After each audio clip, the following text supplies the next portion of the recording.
Við erum í útvarpinu á FM 89,1.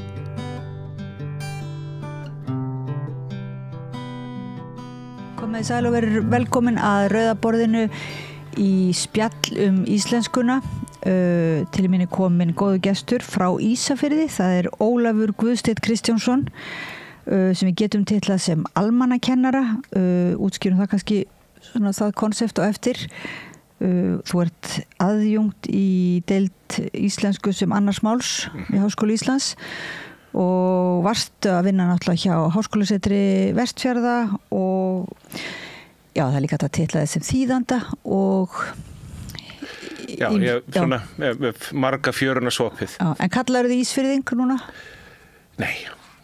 Ég rauninni bara veit ég ekki hvað ég á að kalla mig. Það er alltaf þessi eilíðar klemma, hvernig maður á skilgreina sig þegar maður svona hefur farið út víðan völl þá, og síðan reyndar forðast ég það að vera með eitthvað skilgreina mig hvað maður er.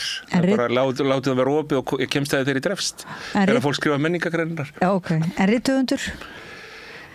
Það má öllu nafn gefa, ég hef gefið 2 bækur en jú, ég hef fengist eitthvað við að skrifa þannig að jú, vissulega mætti svo sem sletta þeim titli á mig líka. En þú hefur sem sagt fengist við tungumálið. Já.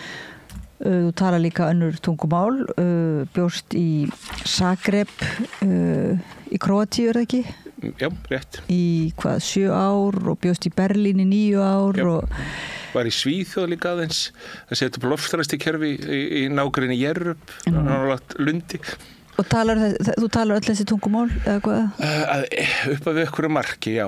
Ég tala án þess að hljóma nú vonandi ekki of hrokafullur þegar ég segi ég hafi mjög góð tök á þýsku. Ég hef eitthvað verri tök á króatísku en ég get feikað ágætlega. Þannig að ég svona eins ankannarlega og kann að hljóma. Þá ég betri að búa til setningar svona að því ég þekki málfræðistruktúrin og veit nokkur veginn hvernig að bera fram sumorðin. Ég reyndar í megnustu vandræðum með S-hljóð sem eru erfið í slavneskunni. En ég get feikað ágætlega, þannig að ég hljóma kannski sæmilega sem skinni gett mannvera þegar ég tala króatísku. En þegar fólk spyr mig það einhverju, þá kemur það svo ofta tómum kofanum að ég get ekki almennilega brugðisnægilega hratt við. Þú þá svona svar út í hött. Já, það er svona eins og maður sem málstól eða eitthvað. Já. En ég eiginlega baði að koma hingað í dag til þess að ræða íslensku kennslu og þessa eilífu spurningum það hvort að við eigum að og hvernig við eigum að hvort við eigum að krefjast þess til dæmis að þeir sem að setjast hér að erlendis frá læri íslensku og mjög svona skiptar skoðun það. Já. Hvort að það eigi eitthvað að setja púður í mikla íslensku kennslu og hvernig þá og þið settu þarna á laggirnar verkefni sem nú dálítið kannski var svolítið víðfrægt á Íslandi sem heitir Gefðu íslenskunni séns.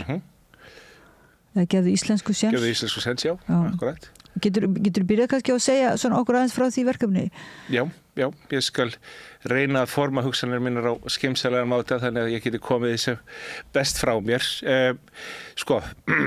Hvar á maður að byrja? Þetta nefnilega dálítið víðfemt og þetta náttúrulega ekkert einhlít svar eða einhlít saga á bakvið þetta allt saman en byrjum þá allavega bara þegar ég flytt heim eftir að hafa verið búsettur í, 17 ár erlendis en með annan fótinn hér á Íslandi sækir starfsmins að því ég vann sem kendi iðulega fyrir Háskólasetri Vestfjarða síðan 2010. Þá var ég hluti af íslensku námskeiðum Háskólasetri Vestfjarða og kendi síðan íslensku líka sem erlend mál í Berlín í Þýskalandi. Hélt því aðeins áfram í Zagreb en einkum í gegnum netið og hef fengist við að kenna íslensku bæði þá sem annað mál og sem erlend mál í lengri tíma en ég kæri mig að muna. Það orðið ansi drjúgur tími. En alltént þá fluttust við fjölskyldan til Íslands 2021 og mig rak eiginlega dálítið í rogastans af því að þeir lýðfræðilegu breytingar sem orðið hafa á landinu eru alveg rosalegar. Ég áttaði mig ekki alveg á því hversu, þess allavega hvað íslensku varðar, hversu stórkostlegt vandamálið hversu stórkostlegt vandamálið væri bara út frá því að innflytjendur hafi möguleika á því að læra íslensku. Já, maður veit eiginlega ekki alveg hvar maður á að byrja í þessu. Þetta svona, byrjum bara því að það kemur hingað innflytjandi. Kemur hingað okkur sem sest hér að og ég veit það fyrir víst að langflestir sem hingað koma hafa fullan hug á því að læra íslensku. Af því að íslenskan opnar dyrnar að samfélaginu. Meina, hvað er Ísland, hvað er íslensk menning að það er ekki tungumálið? Og auðvitað vill fólk sem hingað ákveður að setja stað vera hluti af því, að sjálfsögðu. Og það er náttúrulega veit fólk meðvitað og ómeðvitað, það er auðvitað best í gegnum tungumál. En síðan sest á skólabekk, lærir að beygja orðið hestur eða lærir að panta kaffi eða hamborgara, búin að æfa þolfallið og þar fram eftir götunum, fer á veitingastað eða á kaffihús og ætlar sér að panta. Sorry, I don't speak any Icelandic er þá viðkvæðið. Sem er í sjálfu sér ekkert slemt fyrir mig, ég ætti nú að geta stautað mig fram úr einhverju ensku, en það er stórkostlegt vandamál fyrir þá sem vilja læra íslenskuna.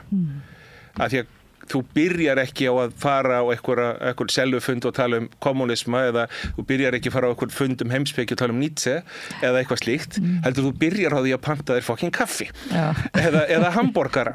Þar byrjar og síðan þá kemur svona hvati eða eins og Þjóðverjinn segir Folgelífnis, þeim bara, já, ég geti þetta, ok, síðan heldur áfram. En ef að þessu er kippt undan fólki, það verða þess ræna fólk tækifærum, meina, hvar í andskot þannig má það byrja? Og þar liggur dálítið hundurinn grafinn. Þannig að, ég sá það mjög oft hjá nemendum mínum að það yftir öllum, af hverju er ég að læra þetta? Ég hef ekki tækifæri til þess að nota tungumálið. Og ég vil þessi tilfinning bara, ég þarf ekki að læra þetta. Ég þarf ekki, og því skilaboðin sem við sendum, líka þá náttúrulega bara það að, það er náttúrulega, RÚV þýtti vera á ensku og pólsku. Já, ok, en það sendir eiginlega líka, það er beinleiðis ekki að stuðla hvata fyrir mjög stóran hluta fólk sem hefur pólska móðurmáli, sem bara ekkert gott það að segja, en hver á hvatin að koma að læra tungumálið?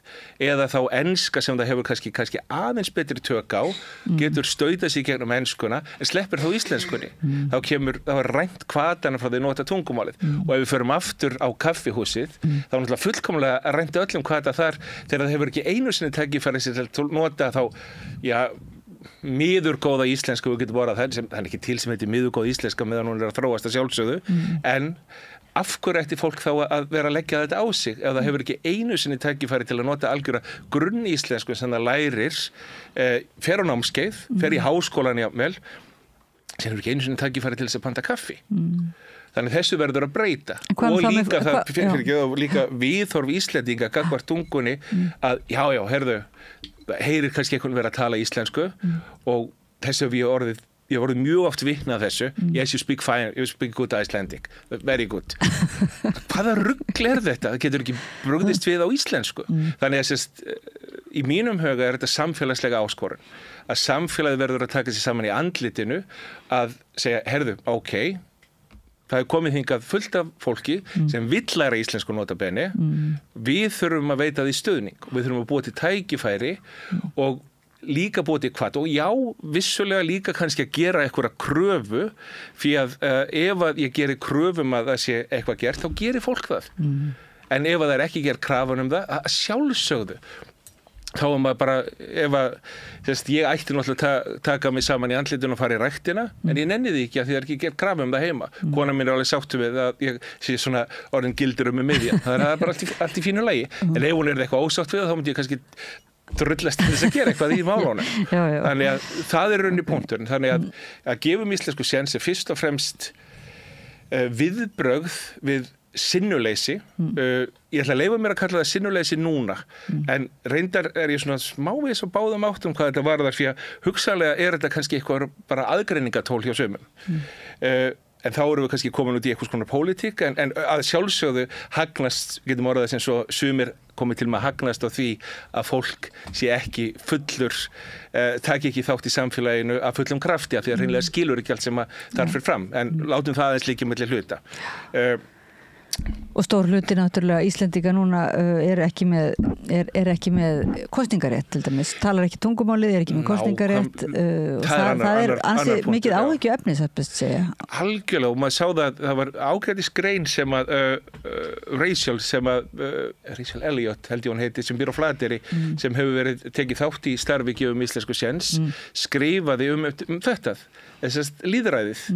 Ef að stór hluti fólks skilur ekki hvað á sér stað í sjónvarpinu því að það er eðli málsins samkvæmt á íslensku, þá getur það ekki tekið þátt í lýðræðislegri umræðu, það veit ekkert hvað er að gerast og getur þá ekki tekið upplýsta ákvörðum hvað var í best að kjósa eða þá bara sleppir í að taka þátt í kosningunum sem er bara út í hróa hött. Og svo er það líka þetta að þetta er kannski einhver miðskilning góðsemi hjá stórum hluti Íslendinga, íslensku mælandi að bregðast við og ætla að hjálpa og svissi yfir í ensku ef einhverju talar svolítið bröðsótt og sem er einmitt svona skamgóður vermið dálítið, en þá séð maður líka það getur vel verið þá að fólk kannski festist svolítið á kaffihúsastíginu, það er töluð enska og það er út á götum, er töluð enska jafnvel á vinnustöðunum, tala allir ensku, en einmitt þegar það kemur að því að fara í viðtölu eða taka þátt kannski einmitt í pólitík, taka þátt í einhverju starfi, eitthvað opinberlega, þá er náttúrulega alltaf íslensku, þannig að þar má segja að þar kemur þó hliðið, þú getur svona bjargaðir á heimavelli og þannig, en ekki... Það er líka litast að því að við Íslendingar höfum ennþá ekki búin að læra að það er hægt að breyta málsniði sínu þegar maður tala við fólk sem að bara miða við hversu langt fólk er komið í sinni máltilengun. Þú þarft ekki að vitna í Laxness eða þú þarft ekki að tala háfleygt eða tala eins og einhverja 19. aldar manneskja þegar þú tala við fólk þó að það sé það málsnið sem þeir allar jafna tamt. Við höfum málfræðin í kollinum, við sem höfum íslenska móðumáli og við getum einfaldað hana. Við getum breytt og talað í nefnifalli. Við getum talað í breytt áherslunni, haft hana öðruvísi af því að tilgangurinn á að vera að sjá að fólk skilji það sem er að segja og viti menn að ef þú talar ensku þá lærir fólk ekki neina íslensku. Það er bara augljósmál ef við bara látum allt snúast yfir á, öll samtöl fara fram á ensku, þá er engin hvati til þess að læra íslensku og fólk auðvitað lærir enga íslensku. Ég er kannski dálítið öfgafullt dæmi í þessum efnum að því að ég kategórist nenn ekki að tala ensku og færi stundum í stílinn og segi ég nenn ekki að tala það mál auðvaldshyggju og kapitalisma. Að því sem er að gleypa allt og það er náttúrulega, við vitum auðvitað að náttúrulega kultúr kapital enskunar er gríðalegt. Það er dóminarandi yfir öllu og ég nota meðvitað sletti hér og segi dóminarandi og þannig ég sporna þetta aldrei gegn því. En hvað með einhverju nýkomin og talar bara enga íslensku, ekki byrja að læra íslensku, hvað gerur það allir? Ég líti á það sem áskorun fyrir mig að reyna að gera mig skiljanlegan, sem alla jafna text. Stundum texta og stundum texta ekki. Ég nenni ekki að tala ensku við túristana því ég er ekki, einhver erindir ekki ferðamennskunar og nenni því ekki. Ég hef engan hug á því, ég er svona taldið fulla móti þannig á Ísafirði, sem er bara allt í lagi, það er ákveð orðspor sem að fer af mér, þannig að fólk veit það, þannig að 20% af íbúum Ísafjarðar bæjar eru af erlendibergi brotnir, innflytjendur eða af annarri kynslóð og þar fram eftir götunum, þá geta þau gengið að þessum vísu að ég mun tala við íslensku. Og viti menn líka það sem að kemur á daginn þegar maður beitir svona öfgafullri aðferð. Ég veit alveg að ég er ekkert að mælast til þess að fólk beiti endilega þessari aðferð, en ég allavega mælist til þess að fólk leiði hugan að því hvort að það sé nauðsynlegt að skipta yfir á annað tungumál. Hvort að það sé ekki hægt að gera sig skiljanlegan á íslensku, menna bara lítið dæmi, þannig að ég tekið smá beigja aðeins af leið frá því sem ég er að segja, óvanandi tapa ekki þræðunum að þú ert á kaffistofu, þú þarft ekki að segja do you want some coffee? Það ætti að skiljast fullkomlega ef þú spyrir viltu kaffi, viltu mjólk, með látbragð og slíku. Þannig að þegar ég lendi í slíkum aðstæðum þá segi ég bara ósköp einfaldlega, ég tala ekki ensku. Þannig að þá kemur oft á daginn að viðkomandi aðili þegar viðkomandi neyðist til að tala íslensku, talar við komandi fína íslensku. Smá hreimur, smá einhver beygingavandar, skiptir engu anskotans máli. En það fer fram á íslensku, þau geta vel tjáð sig á íslensku og samtalið fer fram. Við erum kannski, fer eftir því hversu langt fólk komið auðvitað, það kannski, förum ekki á dýpið í samræðanum, en það snýst þetta alla jafna það að ég að gefa eitthvað frá mér þegar mér vil losna við og fólk að hyrða það af mér eða ég að panta kaffi eða eitthvað slíkt. En ef einhverjum sérfræði menntaður til dæmis kemur til Íslands og að vinna við eitthvað allt annað og talar svona litla íslensku, bjargar sér samt en hefur svona löngu til að fá tækifæri til að tjá sinni sérfræði, tala sín störf til dæmis og getur ekki gert það á íslensku. Myndi það vera valdeflandi að svissa yfir á ensku og tala svona aðeins meira fullorðinsmál eða finnst þér öllu falli eða svona flestum tilfellum vera mjög valdeflandi það að þótt að menn tali hálfgert barnamál í byrjun, að það sé valdeflandi að tala málið sem talað í þessu landi? Þetta mjög góður punktur, af því þetta náttúrulega alveg fín lína að sjálfsögðu. Ég veit ekki alveg hvernig á að bregða sig þessu. Þetta hlýtur að velta alltaf á aðstæðum. En það sem fer allavega í taugarnar þegar það gerð krafa að maður eigi að tala ensku. Og krafan kemur ekki síst frá Íslendingum sjálfum sem dálítið öfugsnúið. En auðvitað má brjóta odda áleita sinu ef aðstæður kalla á það. Þetta var svona ég þurfti að finna svona dæmið kannski svona sem ég ekki svo öfgafellur í minni afstöðu að ég neiti kategórist undir öllum kringumstæðum, segjum sér svo að einhver væri dauðvona, þá myndi ég ekki segja talaðu helvítis íslensku maður, hvað að þér, getur ekki andað? Nei, það ekki svoleiðis. Það ekki alveg svo öfgafullt. En þú og Peter Weiss líklega og hérna í Háskólasetrinu, hann ætlar að koma til okkar líka hérna í næstu viku. Það veit það gott, hann mikil snillingur. Já, og ég hitt hann einmitt á Ísafirði og hérna, þetta náttúrulega gríðarlegt starf sem búið að vinna þarna og merkilegt nýsköpunarstarf í Háskólasetrinu. En þetta hugtak sem á 20 ára afmæli. Já, það á 20 afmæli einmitt. En það þetta hugtak almannakennaran. Getur aðeins svona útskýrt, með þetta fallegt hugtak? Já, það einmitt komið frá téðum Peter Weiss.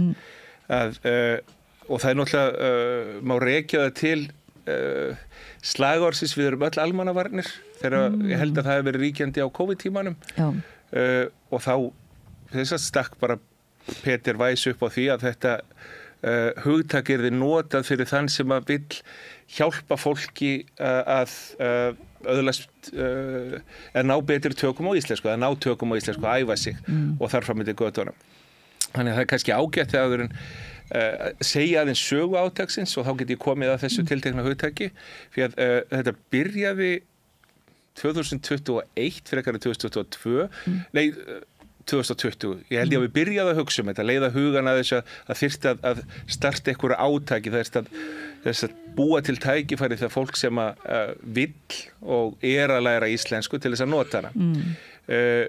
Við settum á laggirnar að því ég tók að mér stöðu verkefnastjóra íslensku námskeiða Háskólaseturs Vestfjarða, þar sem ég hafði verið kennari alltaf á sumrin en síðan tók ég þessa stöðu sem stað mér stuttu áður en ég flutti heim eftir sjálfskipaða útlegg svo að segja í 2 löndum.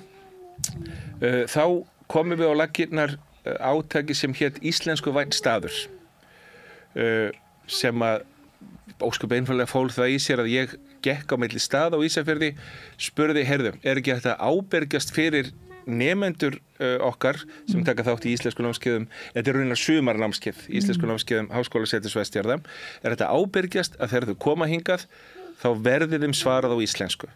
Þetta ábyrgjast að þessi tala hægt og skýrt, endurtekið, notað hendur og fætur en ekki svissað yfir á íslensku. Þannig við gerðum svona eitthvað svona samfélagslegan sáttmála við þessa staði og þá skáttum við sett upp plagg sem var reyndar miðskilið í sumum kræðsum að því þetta var spyrt saman við einhverja þjóðernishyggju að því að ég kann ekki mikið fyrir mér í grafískri hönnun þannig að þetta leit kannski klaufalega út en það þurfti reyndar einbeittan brotavilja að mínum mætti til þess að spyrða þetta saman við eitthvað slíkt.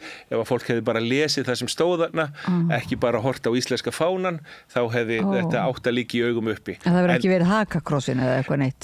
Nei, það var bara íslenski fánin. Íslenski fánin og síðan stóð sem sagt að hér ábyrgist við að þessi tölum íslenska, við þá sem að læra. Þetta var spyrt saman við námskeið Háskólaseturs Vestfjarða, svona tala ég í belg og biðu. Þeir svona stressaður út af barninu hérna. Já, svo lítil truflun, áskorun. Svo lítil trufluna því að þá byrja ég að tala aðeins hægar. Ég þarf aðeins að andi í kennum nefið og róa mig aðeins. Hilda, það allt í lagi. Já, gott og vel. Háskólaseturs Vestfjarða. Þannig að þetta var þessi samfélagslega sáttmáli. Það stóð þarna að þarna þetta bókstaflega ábyrst. Og þetta var eðli málsins samkvæmt bara á meðan sumarnámskeiðin áttu sér stað. Þetta var sett á laggirnar í kringum sumarnámskeiðin. En það væri náttúrulega mjög hjákátlegt að vera að koma alla leið til Íslands því að sumir voru að koma erlendis frá. Þó að námskeiðin séu fyrst og fremst klæðskerasniðin fyrir skiptinema. Það voru einnig eitthvað svona furðulegi fýrar sem að búi í Þýskalandi og eru með eitthvað íslensku blæti, álfariðlar eins og við köllum það stundum í bransanum. Þess að þýsk þjóðverjar sem finnst mjög fyndið hugtak. En hvað sem því líður, þá væri vissulega mjög hjákátlegt að koma til Íslands, setjast á skólabekk, læra íslensku, fara á kaffihús eða veitingastað og geta ekki notað það svo að læra, sérstaklega það er byrjandanámskeið. Þannig þessu var það sporna gegn og við gerðum það með þessu móti. Reyndar verður líka að segjast að þetta er aðferð sem Peter Weiss hefur iðulega beitt. Þannig að ég tók dálítið við af því, sem hugmyndafræði, ég vildi bara spýta í lóana. Þannig að við skrifum greinar, við biðluðum til fólks, ég hef stoppað fólk út á götu og þá nýtum maður auðvitað nærsamfélagið, maður nýtur þess að Ísafjörður er ekki risastór bær, þannig ég get bókstaflega stoppað fólk út á götu sem að ég er kannski málkunnugur eða þekki ekki neitt og sem, heyrðu, vilt þú ekki tala íslensku við fólki sem er að læra hérna? Hjálpaðu okkur að hjálpa fólki að öðlast betri kunnátt í málinu og ég geri það miskunnarlaust og hef örugglega með orð á Ísafirði fyrir að vera mjög þvermóðsku fullur minni afstöðu að fólk eigi að hjálpa til við málteilingun og sumir miskilja það viðleitni mín og aðrir ekki og það er bara allt í lagi. En hvað sem því líður þá árið seinna þá ákváðum við að blása ennþá meira lífi í verkefnið. Þannig að reyna að gera þetta á lengra tímabili. Ég held við höfum miðað við hálft ár þá. Þá breyttum við nafngiftinni, köllum það, ég boðaði til fundar, þar sem að ýmislegt málsmetandi fólk þarna í samfélaginu kom og við reyndum að leggja línunar hvernig væri best að standa að þessu og með þetta að markmiði að virkja samfélagið til að taka þátt í þessu. Því að átækið lítur fyrst og fremst að þeim sem að hafa íslensku á móðumáli.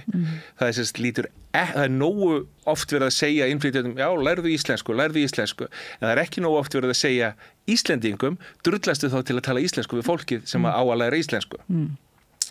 Þannig að við vildum snúa þessu við að segja, þetta er samfélagslega ábyrgð. Þú getur ekki bara sagt að þú átt að koma hingað, læra íslensku og síðan þegar ég er tilbúin til þess að tala við þig á því nívó sem ég er á, þá getum við talað saman á íslensku. En þangað til ætla ég bara að tala við ensku. Nei, þú þarft að leiða hugan að því, hugsanlega breyta þá málsniðu sem og aðlaga málsniða færni viðkomandi einstaklings. Þannig ef viðkomandi kann bara segja góðan daginn, þá vinnurum með það.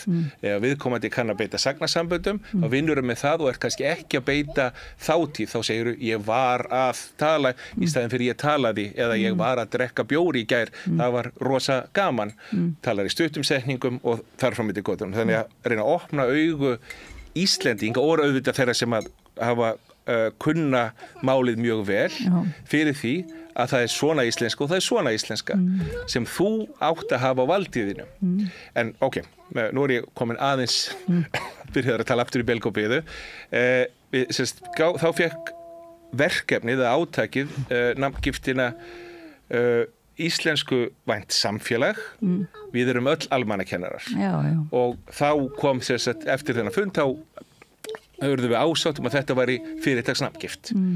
Nú síðan án þess að við séum of mikið að mæra okkur, þá fengum við verðlaun íslenskrar málnefndar það var 2022 sem það var.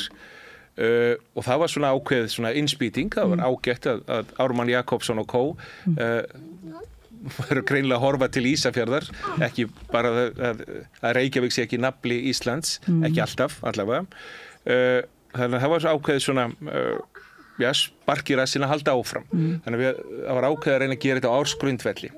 Þannig að í millitíðinni þá sótti sem sagt fyrir hönd átaksins sem þá hét ennþá íslenskuvænt samfélag, við erum öll almannakennarar, fjárstyrk frá þróunarsjóði innflytjendamála og sendi umsóknir hingað og þangað út á söður, þannig að við náði að kannski ekki, við fengum ekki bunch of money, þannig að maður vinnum í megas, en við fengum álitlega summu og það er nefnilega þannig að það er hægt að gera alveg ótrúlustu hluti fyrir lítið fé.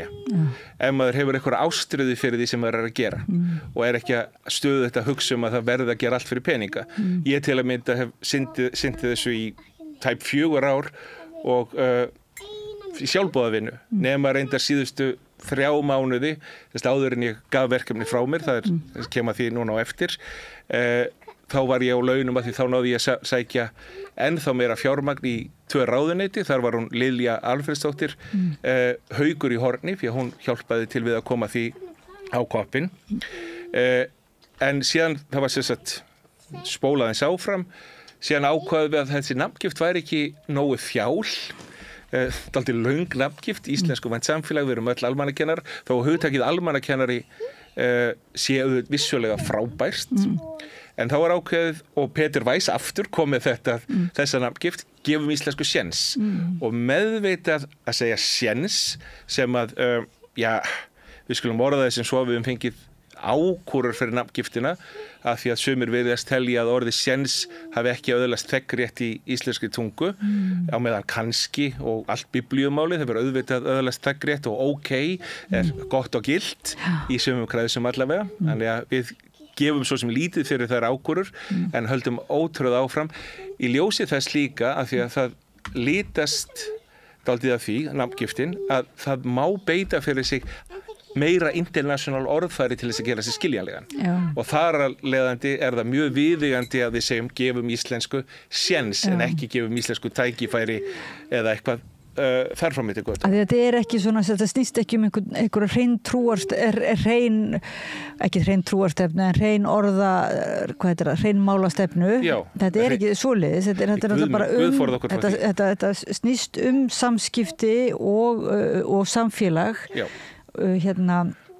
Þannig að einmitt íslenskan getur verið alla vega. Klárlega, en og þið eruð ekki að sitja neina, þið eruð ekki með neina svona dýravörslu þar, hvaða orð mega vera inn í íslenskunni. Guð minn góður, við reynum líka frekar að akintera, og nú segja akintera fyrir því að fólk noti alls konar íslensku. Það vill líka þannig til að íslensk málkerfi, ef þú ætlar að setja nýjar sagnir inn í íslensku, þá er það því að gera auðvelt því að fellur fara allar inn í fyrsta flokk íslenska sagna.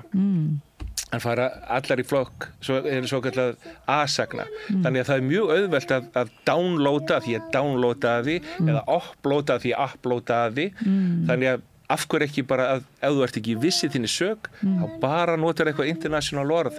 Málið er að beita tungumálinu skapandi, miðast að því að gera sér skiljanlegan og síðan þegar þú ert búin að ná sæmilegum tökum á málinu, þá getur þú farið að huga því hvaða stíl þú vilt nota, hversu háflegt þú vilt tala eða hvort þú sættir við þetta og þetta.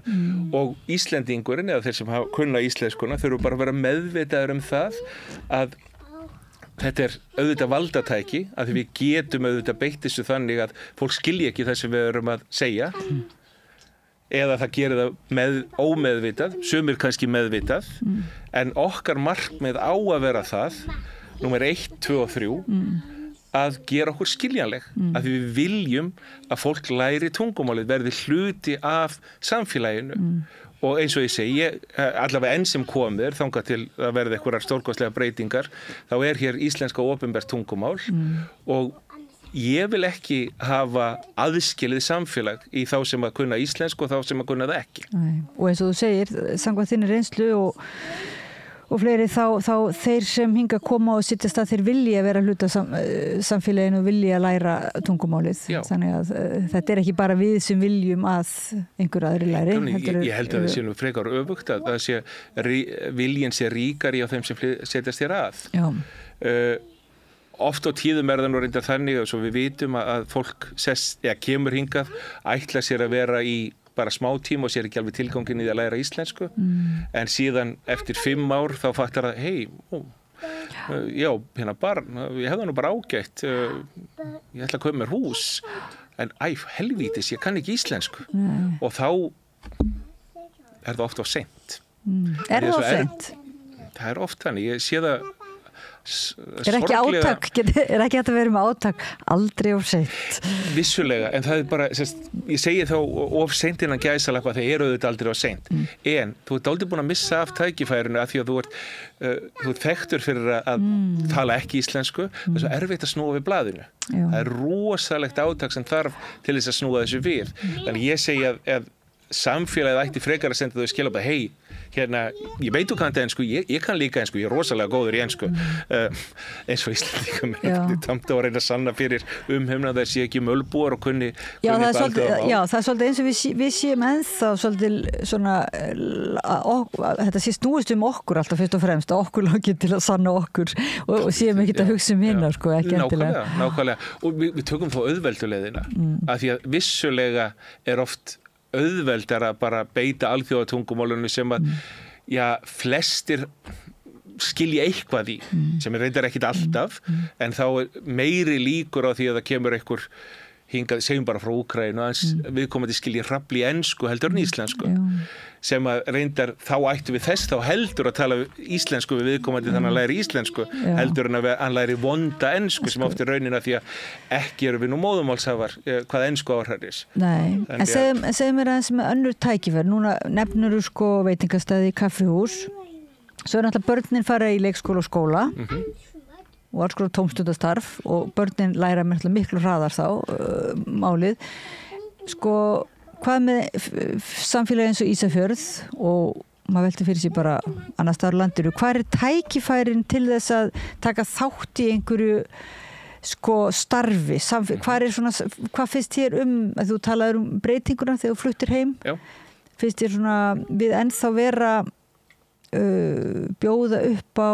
samfélagslega þáttöku þá ég að hugsa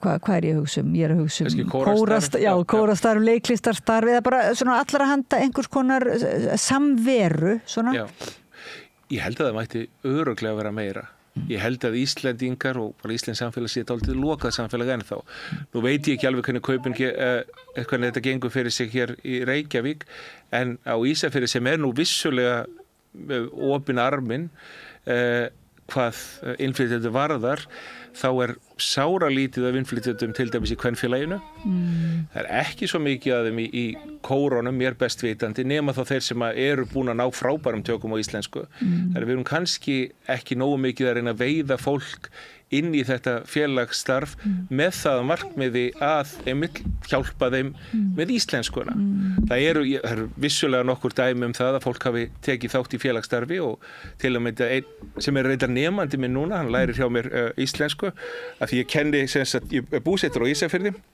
en ég kenni genum netið þannig að kennslustofa minni í tölvunni þannig ég kenni, eins og þú kynntir áðan kenni hjá HÍ en hann tók meira að segja þátt í leiksýningur í Félagarinn á þakinu sem var verðlaunasýning áhuga leikhúsa í fyrra held ég frekar en hitt í fyrra og stóð sér með prýði og það eru svona undantekningar sem að sýna alveg fram á það að það sé vel hægt og ég veit ekki til þess að fólk hafi stöðugt verið að þýða fyrir hann á ensku heldur hugsaði þá, ef hann skilur ekki þá það hans vandamál, hann það þá bara að leggja eins meira á sig til þess að skilja og þar alveg verður hvati og áhugi til þess að ná betri tökum á íslenskunni. Ég talaði hérna við sálfræðing, við vorum að tala svona eins og sálfræðilega rætur og félagslega rætur rasisma líka á Íslandi hún var að svona hvetja fólk með til þess að þú sagði sko, Íslandi við erum ansi loka samfélag og fjölskyldunar eru oft lokaðar og ég vil fordóma gagnvart því að vera að hleypa einhverjum inn í fjölskyldunar eins og það sé sko, þú sért þá að ógna öryggi fjölskyldunar sko og ég var að velta fyrir mér út á landi, þá eru þorrablótin, þá eru ykkur svona þessar stofnanir eins og þorrablót og kirkjukórar og ykkur eimir eftir að því svo sumvíða út á landi. En með Reykjavík, maður velti fyrir sér sko, hvar er þetta samfélag, kannski AA-fundur eða Al-Anon-fundur, ég bara dettur eiginlega ekkert í hug sko. Í fljótu bræði dettur mér ekkert í hug hvað þetta varðar, ég bara reynilega veit það ekki, en ég veit að möguleikarnir eru til staðar á Ísafirði og á Vestfjörðum og ég veit að það eru oft innflytjendur í Þorrablótsnefndum. Núna síðan, ég held að Stútungur sé á Flateyri núna, hvort hann hefði verið á helginni, ég er svona frekar mikið félagskítur hvað allt annað varðar heldur en það að stuðla framgangi íslenskunar en vissulega held ég að það sé opnara hvað það varðar en ég held að það sé líka, eða alveg rétt sem það segir að Ísland er dálítið lokað samfélag, við vorum hvenær opnaðist Ísland af alvöru með hvað 1994, er það ekki svona þess að tala um að það sé þegar Ísland verður aðilega Evrópska efnahagssvæðinu og síðan fjölgar stöðugt en þetta gerist á svo rosalega skömmum tíma þessi breyting sem er búin að taka lengri tíma í öðrum löndum þannig að við höfum fengið lítinn tíma til þess að aðlagast þessu og vonandi bara náum við að áttum við okkur á því að okkur er betur borgið með að allir hafi fullt tækifæri til að taka þátt í samfélaginu og hvernig sem við stöndum að því. Kannski ekki síður að við aðlugumst þessari menningu sem annars konar menningu með tungumál. Ef allir tala, ef að við þá geta hinir líka kannski frekar tjáð svona kynnt okkur fyrir sinni menningu á íslensku. Algjörlega. Það er nú þannig að ég líti á þessi svo að enskan sem lingua franca er góðra gjalda verð. Það er bara samirar fólk en engu að síður þó ef þú kannt ensku en ekki íslensku þá er þetta samt utakars. Af því að við þurfum þá að brjóta óta oflætinu, færa þær fórnir að tala ensku til þess að viðkomandi geti verið hluti af menginu. En hvernig hefur það haft áhrif á þig svona að hafa búið til dæmis þegar þú varst sko útlendingur í Zagreb og talaðir enga, hvað er það, króatíska? Já, króatíska eftir stríð. Já. Annars var það serbokróatíska sem er runni sama tungumáli. Ég veit, kannski kona minn skammir mig fyrir þetta. Já, svona, já, í þetta er pólitíska ákvörðun að skipta tungumálunum upp. En hvernig var sú reynsla? Hefur það ekki áhrif á þig að hafa verið svona útlendingur alveg? Jú. Ég tel mig búa alveg ágætlega að þeirri reynslu að vera vitleysingurinn sem að kann að segja skál og meira og vera út í horni og með sitt hvítvínsglas og get ekki almennilega tekið þátt í samræðunum þá vissulega og ég tel mig vita hvað þarf til þess að fara í þetta og það er alveg klárlega það að maður það er aldrei að snúi þessu eins brútalega á hljómar þá á það ekki endilega að vera mitt vandamál ef að eitthvað sem býr hérna skilur mig ekki. Það er hljómar dálítið illa. Auðvitað er það mitt vandamál að því leitinu til að ég á að gera allt sem í mínu valdi stendur til þess að við komum til skilji mig. Og ég get ekki, ég þarf að breyta þá málsniðinu eins og ég talaði áðan. En engu að síður verður hvatinn að vera þannig að viðkomandi verður að vilja og þurfa að læra tungumálið. En hvað er þá sko, þið eru að virkja Ísfirðinga? Alls klára punkti fyrir gjöðu. Ég ætla að taka dæmi það að á pósthúsinu í Zagreb, þar sem ég bjó, ég þurfti stundum að senda einhvern pakka og það vildi oft brenna við að ég gat ekki alveg gert mig skiljanlegan á sómasamlegri króatísku og þá spurði ég heyrðu, fyrirgjáðu, getum við kannski talað saman ensku eða þýsku? Nei, helvítis. En það gekk fyrir rest. Ég þurfti það bara að finna einhverja leið. Það var mitt val. Viðkomandi var ekki leiðilegur að neinu öðru leyti heldur en að segja bara nei við spurningum. Kannski kunni viðkomandi bara ekki ensku. Ég hef ekki hugmynd það. En allavega ég er þakklátur fyrir þetta viðkvæði. Ég er líka þakklátur skrifræðun í gömlu Austur-Berlín sem að neitaði að tala eitthvað annað tungumál heldur en þýsku, af því að það sparkaði rassinn á mér að reyna bara að drullast til þess að læra tungumálið. Og ef ég þekkti ekki orðið þá þurfti ég bara að fara og fletta upp í orðabók og læra þetta. Og þurfti þá bara, já, ok. En nota bene, allt þetta fólk passaði upp á það að reyna að gera sér skiljanlegt. Ég var þess ekki, já, það var mjög skemmtilega sjálfsögðu, en ég hafði aldrei á tilfinningunum að þau vildu ekki að ég skildi það sem þau var að segja. Þar af leiðandi var þetta hjálp í því fólkin að ég fékk þannig tækifæri til þess að beita króatísku og ég varð að nota hana og ég tel mig hafa tekið einhverjum framförum fyrir vikið. Og ákveðin svona umburlendi gagnvart því að svona þetta, þegar maður talar á svona barnamáli upphafi einhvers konar. Vissulega, þannig að maður náttúrulega greindarvísa til hann fer sekkur daldið þegar maður er að tjá sig og er að byrja að læra tungumál. Jú, algjörlega umburlendi gagnvart því og var mjög gott til að mynda í Þýskalandi.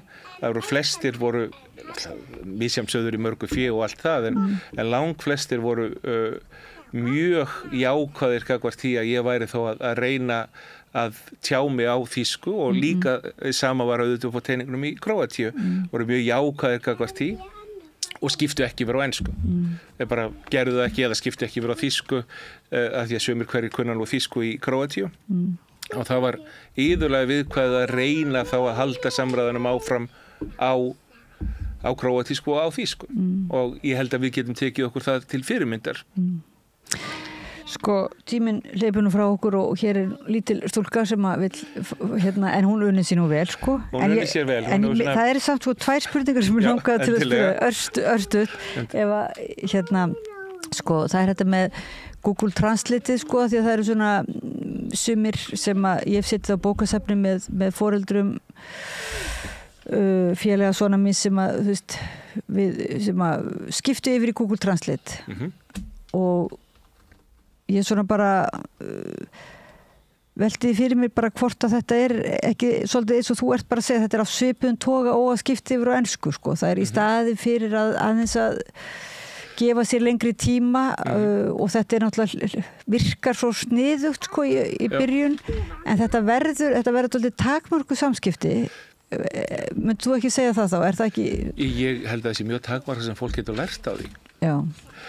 Vissulega hægt að beita bara eins og með öll tól og tæki þá er þetta að beita það með jákvæðan hátt og neikvæðan hátt.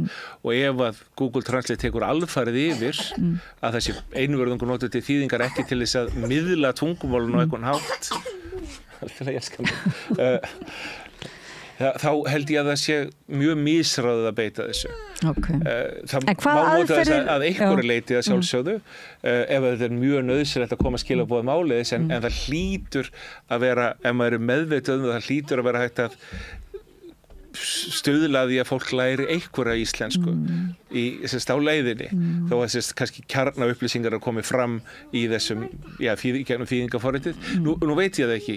En núna var ég að tala hérna við ritstjóra orðabóka sem er sko í stöðum vexti hjá Árnastofnun og hérna maður bara velti fyrir sér þetta svo mikið starf sem hefur verið unnið að þróa kannski námsefni í íslensku kennslu, auka við þessar orðabækur og svo er ný tækni og svoleiðis og þú talar Vilju að ráðherra eins og Lilju Alfreðs og svona. Getur eitthvað sagt svona, hvar finnst þér vera viðhorfs, bara vöntur einhver viðhorfsbreytingu eða bara hvar þarf að gera svona, hvar þarf að byrja á þessu átaki? Sko þá er ég að meina kerfislega, ekki gagnvart, þú veist, hver veit Íslendingur þarf sem þú ert búin að vera að lýsa, en þá er ég að meina núna að þú getur komið aðeins með skilaboð svona til stjórnvalda.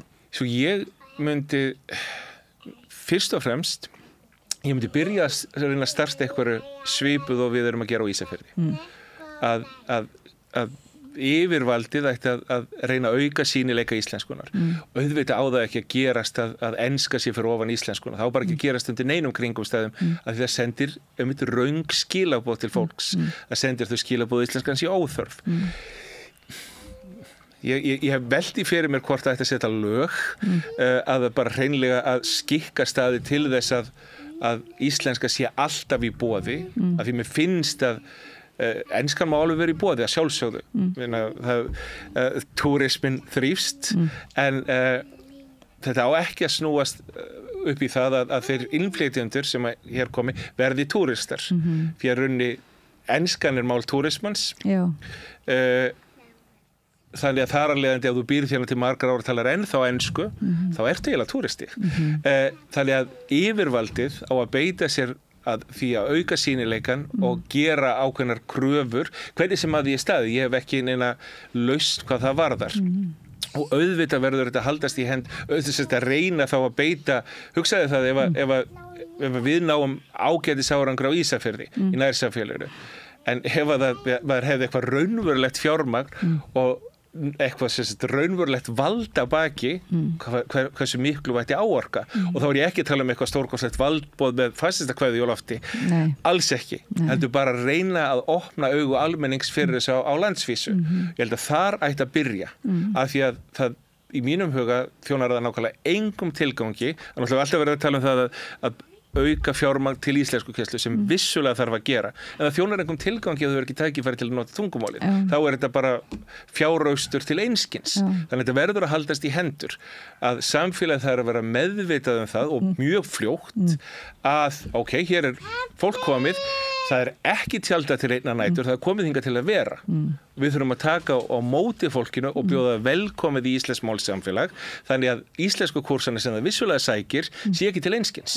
Þannig að þetta þarf að haldast í hendur, það þarf að auka fjármagn auðvitað í íslensku kennslu, en fyrst og fremst verður bara yfirvaldið að beita sig fyrir því, að opna augu almennings fyrir því, að íslenska lærist best með íslensku, að hún sé notuð og við séum meðvituð hvernig við notum hana. Heyrðu, þakka þér kærlega fyrir að koma hérna frá þér að fara. Tíminn er búinn. Ólafur Guðsteinn Kristjánsson, almannakennari og aðjúnkt í deild íslensku sem annars máls við Háskóla Íslands. Má ég segja eitt að lokum? Já.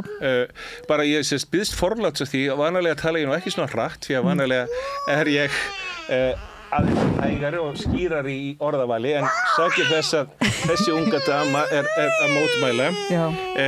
En það má segja milljón hluti þetta málefni og ég hvet fólk til þess bara hreinlega að hafa samband við mig eða fræðslumiðstöð Vestfjarða þangað sem gefum íslensku séns komið, eða þá Háskólasetur Vestfjarða og kynna sér málið. Og við erum boðin og búin til þess að kynna og ræða málið og við höfum haldið milljón kynningar út allt land til þess að og við hérna á samstöðinni við Rauðaborð, okkur langar einmitt að fylgja þessu máli eftir og fáum að vera í sambandi við ykkur, og við þökkum stúlkunum fyrir þolinmæðina að við tölum svo mikið.